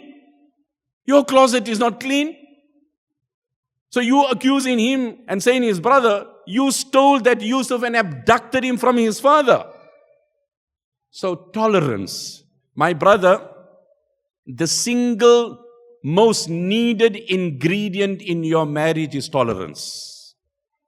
The single most needed ingredient. Let me tell you why Allah loves tolerance the most. Are we fresh or are we over? Can we have a show by hands? Are we still okay for me to run the fresh? 1, 2, 3. Riyaz, is that hand down or up? Okay. I know sisters are focused, inshallah. Brother Azhar, are we good? Okay, shukran. I'm relaxed. I hope you're relaxed. We're learning, my brother. We're learning. I have no knowledge. Wallah, this is Quran. This is Quran and Hadith. Our deen is beautiful. When you immerse yourself into it, you will just swim in its waves and in its ocean. And you can just cry. How many times, Allah is my witness, it's late hours, I'm studying at home. And then I read a verse or I read a hadith and the tears just trickle down. And I just cry and I say, oh my Lord, how do I begin thanking you for blessing me with this deen, my Allah? Where do I start? Where do I start, my Allah? Like what a deen you've given me, my Allah. Guidance in every aspect of my life. In every most minute detail, that how I live respectful. I always say, show me one religion on this earth that teaches you how to behave with a fellow passenger. The Quran uses such a universal phrase that Allah impresses upon us the rules. If there is a person sitting next to us in a train, in a coach, in a plane, in a queue, standing at any place, وَالصَّاحِبِ بِالْجَنْبِ وَاعْبُدُوا اللَّهَ وَلَا تُشْرِكُوا بِهِ شَيْئًا وَبِالْوَالِدَيْنِ إِحْسَانًا وَبِذِي الْقُرْبَى وَالْيَتَامَى وَالْمَسَاكِينِ وَالْجَارِ ذِي الْقُرْبَى وَالْجَارِ الْجُنُبِ وَالصَّاحِبِ بِالْجَنْبِ. And be kind to the person standing next to you. We occupying a common place for 2 minutes. You're on a coach to get to the flight, to board the aircraft. How I behave with him, my faith is so complete that it even governs my relationship with the human standing next to me for a minute. Then you want to go with begging bowls to others and ask them for cultures and guidance. Like we're running short of ideas. So, I said the single most needed ingredient is tolerance. So here's an incident in the Quran, just brief. Some women and children had denied their spouses from participating and fathers in the different expeditions with the Prophet ﷺ. No, stay back, you cannot go, you cannot join them. So the Sahaba stayed behind and they obliged to the requests and the imposition of their spouses and their children. So Allah then sounded a word of caution. Ya ayyuhalladhina amanu inna min azwajikum وَأَوْلَادِكُمْ عَدُوًّا لَكُمْ فَاحْذَرُوهُمْ. Oh, you who believe, some of your spouses and your children are your enemies, so be careful. the internal enemy. So then they started keeping them aloof and they kept them at a distance. They said, no, Allah said that you are our enemies the way you've behaved. So Allah then revealed the verse and Allah said what they did was wrong, but the approach you have adopted doesn't help the situation. I'm paraphrasing here. And the scholars say in the Quran, Allah has used at times fa'fu and times Allah said fasfahu. But this is one place in the Quran where Allah has, and I'm not going into the linguistics and the semantics, Allah has brought together all the terminologies that encourage you to forgive. وَإِن تَعْفُوا وَتَصْفَحُوا وَتَغْفِرُوا فَإِنَّ اللَّهَ غَفُورٌ رَحِيمٌ. What they did was wrong, but forgive, overlook, pardon, embrace, then Allah will forgive you. Hence, Allah loves that we forgive, but the most tolerance is required in our homes. And I say that with the cap of a father, and I say that with the cap of a husband. So I'm not talking on sheer theory, but like I always say, I love speaking on marriage issues when I'm away from home. Right? Because that's the easiest part. Because otherwise I come home and my kids are like, Abu, you said this, but I didn't say you do it. Right? That's besides what happens when you get in the bedroom. So I always say, if I can only speak on what I practice, my topics are exhausted. Because I'm a sinner myself and I'm a fallible mortal myself. May Allah guide one and all and protect us. But here we say tolerance. Remember we spoke about al-iffa. We spoke about chastity. Then we spoke about the balance between sternness and harshness. Then we spoke now about tolerance. Now the fourth thing. What's the fourth amazing quality? ثِقَتُهُ بِنَفْسِهِ. Confidence. We're living in a world with low self-confidence. Our children are living, there's no confidence. They don't have muscle. In English they say, a bad decision is better than no decision. They cannot make a decision. How many youngsters phone, boys, girls, don't want to get married? Yeah, but I'm not sure, but I don't know, but I think so, but maybe, but who knows? Really? You're going in circles, you're just going on, man, make a decision. Sometimes somebody is ill, fatally ill, they are on a ventilator, you need to pull it out. You need to be able to take a decision in life. Aisha radiallahu anha said, the narration is in Hayatul Sahaba, when the Prophet sallallahu alaihi wasallam passed away, ارتدت العرب قاتبة واشرأب النفاق. This is amazing. The Arabs became renegade, many of them. Hypocrisy reared its ugly head. صار أصحاب محمد صلى الله عليه وسلم كأنهم معزة مطيرة في ليلة مطيرة بأرض مسبعة. Oh man, these are amazing words. Aisha radiallahu anha said, many of the companions appeared to be radiallahu anhum like wet sheep on a rainy night in a forest infested with predators. So the situation outside was vulnerable. People just wanted to pounce. والله لقد نزل بأبي ما لو نزل بالجبال الراسيات لهاضها. But the ummah owes that gratitude to my dad for his confidence, for how he asserted himself, for how he took control over the situation, how he rescued the crisis. والله ما اختلفوا في نقطة إلا طار أبي بخطلها وعنانها وفصلها. Whenever the companions debated or discussed or differed on an issue, my dad had the confidence to rise for the moment, make a decisive decision and steer the people. That people like giants, intellectual giants like Umar radiallahu anhu said, Abu Bakr, let's go but slow. If people are lax with giving zakat, it's volatile now. Let's play our cards safe.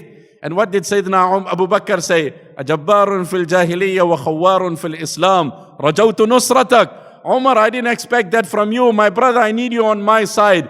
فَعَلِمْتُ أَنَّ اللَّهَ شَرَحَ صَدْرَ أَبِي بَكْرٍ. I realized Abu Bakr was on a mission. The man had confidence in what he was doing. Abdullah ibn Mas'ud said, لا تكونوا إمعة. لا تكونوا إمعة. This is in the Mawa'idh in Hayatul Sahaba of Abdullah ibn Mas'ud. Don't be إمعة. So people said, what is إمعة? He actually coined this word. He coined this phrase from the word ma'a. أنا مع الناس إن اهتدوا. Go with the flow. If people are on guidance, I'll go with them. If they deviate, I will deviate. But anchor yourself in the right values, whether people move with you or choose to leave you. Have confidence. Don't be arrogant. Don't be overconfident, but you need confidence. So when Sayyidina Yusuf, and here's the context, when he was in the jail, and then innocently was incarcerated, and then came up the whole issue of the dream and the vision, and then the king heard about the dream, so he said, oh, well, I don't know what to do. I don't know what to do. So Yusuf Alayhissalaam said, Ij'alni ala khaza'inil ardi inni hafidhun alim. Okay, if you don't know how to run the affairs, make me in charge, I will show you what to do. Today there are a lot of people, oh brother, you're not doing a good job. So you come, no, not me, no, I really, no. Rather carry on you. So we have a lot of people who will criticize from the back, but put them in the driving seat, I'm afraid they don't know how to press the buttons.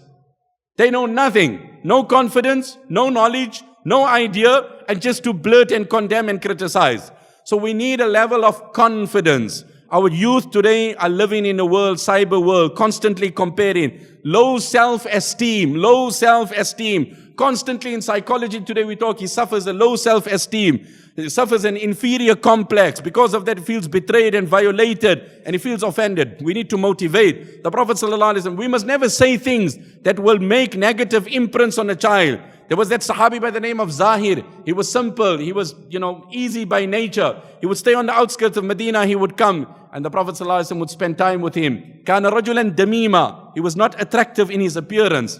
So people didn't give him much recognition. The Prophet ﷺ came from the rear one day, hugged him from the back. Man yashtari hadha al-'abd. I'm auctioning the man. Anybody interested to buy?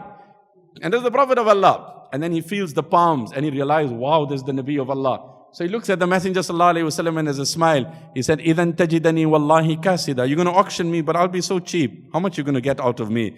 And the Prophet ﷺ said, Lakin indallahi lasta bikasid. But in the eyes of Allah, you are the most expensive. You are the most valuable. Can you imagine what that would boost his morale and his self-esteem?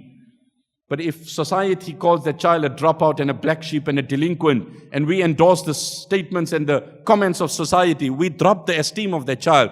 We need to create a generation that has confidence, that knows their values, whose footing is anchored in the right things, who can rise to the moment and deliver. The fifth thing in the life of Yusuf Alayhissalaam, quwwatul dhakira. He had this amazing intellect. He had this amazing sharp mind. He had a memory like no other. Imam Shafi rahimahullah said, before the age of 10 I had memorized the Quran. Soon after that I had memorized the entire Mu'atta of Imam Malik. And then I had memorized 10,000 couplets of only the Hudayl tribe. And what did Imam Malik say to me? Inna Allah alqa ala qalbika nuran fala tutfi'hu bil ma'siyah. Allah has blessed you with a divine light. Allah has blessed you with a divine light. Don't extinguish that light with sin. The formula to good intellect and preserving your faculty and enhancing your memory is to stay away from sin. May Allah free us all from sin. So that was the amazing ability in the life of Yusuf Alayhissalaam. Years have moved on, things have evolved, decades have passed. The brothers walk in, فَعَرَفَهُمْ وَهُمْ لَهُ مُنْكِرُونَ. He recognizes them and says, oh, these are the same ones. But he doesn't say anything, he moves on. The next quality in the life of Yusuf Alayhissalaam, and now I'm just basically running through it in point form. شَفَقَتُهُ عَلَى الضُّعَفَاءِ. Kindness towards the weak and the feeble and the vulnerable in society. So when he was incarcerated innocently, and like many innocent souls are languishing in jails, and may Allah grant them freedom and emancipation and deliverance. While he was there in that jail, he found these two people who were accused of poisoning the king's food. And the case was under investigation. And he said them, he gave them time. He was close to them. He respected the fellow inmates in the prison. Ya sahibai as-sijni a'arbabum mutafarriquna khayrun amillahu al-wahidul qahhar. The whole tale in the 12th juz Allah speaks. He engages them. Reach out to the poor. Reach out to the weak. Reach out to the feeble. Sayyidina Umar seen a non-Muslim begging in Medina who was old in age. He said, ضَيَّعْنَاكَ مَا أَنصَفْنَاكَ. We as the Muslims, we have failed you. You living under our rule and in your old age you have to beg. You sit at home and I, Umar ibn Khattab, will give you your allowance every month in your house. That was the recognition for the old and the elderly in Islam. And that is how Sayyidina Umar gave. إِنَّ مِنْ إِجْلَالِ اللَّهِ تَعَالَى. Amongst honoring the name of Allah is honor the man who carries the Quran of Allah and honor the man who has aged in Islam. So that's the other quality in the life of Yusuf alayhi salatu wasalam. Then, al-afwu ma'al qudra. We touched on it, but this is a categoric reference to it, to forgive at the time of ability and authority. Right? You're sitting on the throne and the brothers have walked in and it's the time to take all the revenge. And do you know how he forgave? Unimaginable, inconceivable, unprecedented. He said to them, when they got together, he said, هَذَا تَأْوِيلُ رُؤْيَايَ مِنْ قَبْلِ. This is the vision I seen before. قَدْ جَعَلَهَا رَبِّي حَقًّا. My Lord made it a reality. If we say, mashallah, your dream came true, we're like, yeah, but you know how long it took. You don't even know what I went through. Easy for you to say it happened. It finally came to fruition. Ask me what happened. No, he took himself out of the equation. My Lord made it a reality. Then came the issue between him and his brothers. So look at how he nipped it in the bud. Look at how he nipped it in the bud. What did he say? قَدْ جَعَلَهَا رَبِّي حَقًّا وَقَدْ أَحْسَنَ بِي إِذْ أَخْرَجَنِي مِنَ السِّجْنِ. And Allah has been very kind when He released me from the jail. The scholars say He highlighted the release from the jail, but He didn't highlight the release from the well. Whereas the tale actually evolved from there, simply because He had pardoned His brothers and He didn't want to reference the well in any capacity. Because that's a thorny issue. Don't start with that well story. That just, you know what, it gives off an... So he didn't want to make mention of it at all. وَقَدْ أَحْسَنَ بِي إِذْ أَخْرَجَنِي. So al-afu ma'al qudra, to forgive when we have the ability. Then the other quality, ikramul ashira, to bring the entire family together. When he gets on the throne, it's not like I'm done and finished. He said, وَأْتُونِي بِأَهْلِكُمْ أَجْمَعِينَ. Go bring the entire family. There were 70, 80 in number, and he took care of all of them. How many of us grow and evolve? And from my second house to my third, and from my third to my fourth, and my sister is still renting an apartment. Really? How do we reconcile? How do we balance the act out? I'm growing, I'm planning for my unborn grandchild. For my unborn grandchild, I'm taking out a policy. And my nephews and nieces don't have basic education. So I'm not even expounding on these things. Then the next quality in the life of Yusuf alayhi salatu wasalam was that of fasaha, eloquence, to be articulate. I'm flying the other day, my wife was with me, and we're standing in the queue, and these are like high flyers, professional individuals, aristocratic. And suddenly I'm just hearing vulgar. Looking, and how dare you look deeper than that? Because like, back off, who are you to tell me? You know, it's each one for himself. And you realize that today people's language is just, you know what, contaminated with vulgar. For so many people, vulgar is their regular language. For so many youths, slang is their actual language. They cannot speak otherwise. So many can only speak one language. There's an article that speaks about the IQ of a child who speaks a vernacular, traditional language and the language of the country. His intellect is much more greater. In Hayatul Sahaba, in the 4th volume in Kitabul Ilm, Umar ibn Qais says, كَانَ لِإِبْنِ الزُّبَيْرِ مِئَةُ غُلَامٍ. Ibn Zubair had 100 slaves. يَتَكَلَّمُ كُلُّ وَاحِدٍ مِّنْهُمْ بِلُغَةٍ أُخْرَى. فَكَانَ ابن الزُّبَيْرِ يُكَلِّمُ كُلَّ وَاحِدٍ مِّنْهُمْ بِلُغَتِهِ. He had 100 slaves. They spoke 100 languages. Abdullah ibn Zubair mastered 100 languages. Once I was in America, we went to a place, it's called a mystery spot, because they say the whole system of gravity here is haywire. But the tour guide was a bigger mystery than the spot. The place was called mystery spot. It was mysterious. You know, a ball rolls upwards, no fly zone, and you have this in few places. But the tour guide was a bigger mystery. He could greet people, thank people, acknowledge people in 100 languages. And that stuck with me. Anyway, fasaha, learn to be articulate, learn language. When Sayyidina Musa Alayhissalaam was sent to Pharaoh, he said, "Oh my Lord, I will go. وَأَخِي هَارُونُ هُوَ أَفْصَحُ مِنِّي لِسَانًا." But my brother Harun, he can speak. He's got the gift of the gab. He's articulate. Can he join me, O Allah? And on the request of Musa, given the articulate nature of Harun, Allah accepted his request and he was crowned with prophethood. And so both they went to Pharaoh. So the next quality we learn from the life of Musa, we need to impress upon our children. We need to learn language. We need to appreciate it. Master Arabic, you can just learn and learn. فَلَمَّا كَلَّمَهُ قَالَ إِنَّكَ الْيَوْمَ لَدَيْنَا مَكِينٌ أَمِينٌ. When Yusuf Alayhissalaam spoke to the king, he said, wow, we've got talent like this in the jail. This man needs to come onto the throne. And the last quality, and we conclude, we learn from the life of Yusuf Alayhissalam was husnut tadbir, good planning. We have no plans in place. We have no succession plans in place, right? When Yusuf Alayhissalam spelled out the destiny of Egypt from that dream, he said, listen, 7 years of drought and 7 years of prosperity. I read a book, somebody gave it to me, studying, and he wrote a whole thesis on an Islamic economy in an ideal situation. I didn't read it, I just had a cursory glance at it and snippets of it. And an Islamic economy based on this verse of the Quran. قَالَ تَزْرَعُونَ سَبْعَ سِنِينَ دَأَبًا. Like 200 pages he wrote on this half a page of the Quran. فَمَا حَصَدْتُمْ فَذَرُوهُ فِي سُنْبُلِهِ. He said 7 years there's going to be prosperity and 7 years there's going to be drought. Now look at the planning of Yusuf Alayhissalam. He said during the 7 years of prosperity, you don't devour it, you don't eat it up, you don't consume it, and then you have nothing. When you harvest your crops, you leave it in the ear. In doing so, you extend its life. Today you freeze it and you extend life. We have refrigeration and you extend life. An animal in wild, that's its period. In captivity, it would live longer, etc., etc. So the planning of Yusuf Alayhissalam, you keep it in the ear. Those that are farmers and into agriculture will appreciate the sentiments here more. فَذَرُوهُ. In doing so, you protect it against bacteria that will destroy the crops, and you can extend its life over the 7 years of difficulty.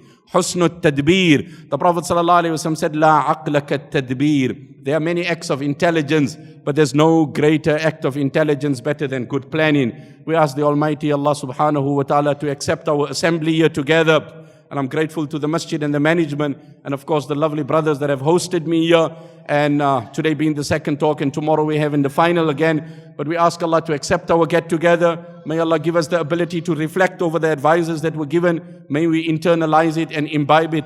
ربنا أتنا في الدنيا حسنة وفي الآخرة حسنة وقنا عذاب النار. اللهم اجعل اجتماعنا هذا اجتماعا مرحوما وتفرقنا من بعده تفرقا معصوما ولا تجعل فينا ولا منا ولا معنا شقيا ولا محروما. ربنا آتنا في الدنيا حسنة وفي الآخرة حسنة وقنا عذاب النار. اللهم اجعلنا من عبادك الذين يستمعون القول فيتبعون أحسنه. وصل اللهم وسلم على نبينا محمد وعلى آله وأصحابه أجمعين والحمد لله رب